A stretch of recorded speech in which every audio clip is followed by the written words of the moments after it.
Аз съм в една от там посочените критични възрасти. Добре. Което вече води след себе си съответни характеристики. Така че съм написала и някои неща, които са свързани с тази възраст и други, които съм натрупала, да кажем, изнервена, уморена.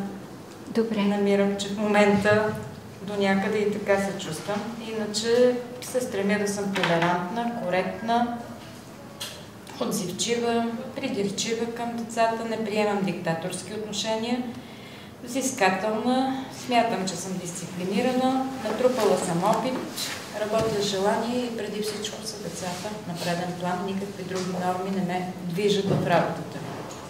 Важното е децата да знаят, да са добре и да могат да направят, което искат. Това е. Те са свързани с мен и като учител, и като човек. И като учител. Няма как да не са и лични.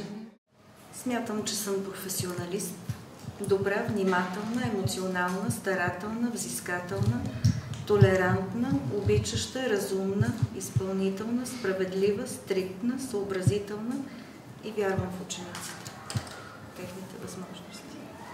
Така, ако погледнете първата колонка от лични качества, има ли нещо, което се повтаря и там, и във вашата професия? Да.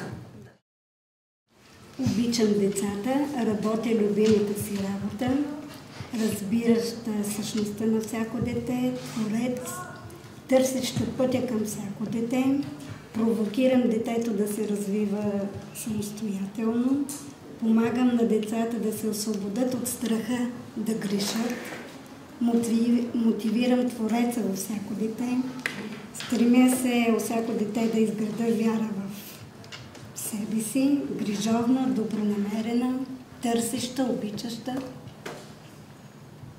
Това е. Колко от нещата съвпадат с първата колонка? Добронамерена, обичаща. Да. Много, да. Търсеща също, толерантна, творец. Какъв учител съм? Отговорна, дисциплинирана, резултатна, оптимистка, разбираща, търпелива, усмихната, целяща разбиране, помагаща, щедра, раздаваща се, нервна, когато не ме слушат, нетърпима към мързела и безотговорността, нетърпима към безпардонността и простотията. Защото от всичко виждаме в училище. При големите, не само при малките, но при големите се налага едно разбиране и те не винаги са в настроение, особено големите в такава възраст, която 12-15 години, когато пубертет е в най-голяма сила. Те също изявяват по различен начин недоволството си или съгласието си. Трябва да бъдем много търпеливи и внимателни, защото при тях има опасност посягане към алкохол, не само агресия и такива неща, неудовлетвореността, води алкохол, наркотици и други такива прояви. Така че за да си учител най-вече търпение и обич към децата. Трето място слагам професионализма. По отделни предмети и така нататък. Но нямаш ли търпение и обич, не може да си учител за мен. Търпелив, добър, обичаш професията си, защото обичам децата, спокоен, внимателен, професионалист, деликатен, щадящ децата. Тук една моя черта, която така открива, може би не толкова така полезна, че прекалено много обгрижвам децата и ги щадя. Защото самата аз съм много емоционална и това е пътя ми към децата, въобще към детската душа, да ги разбирам много добре и да ги щадя.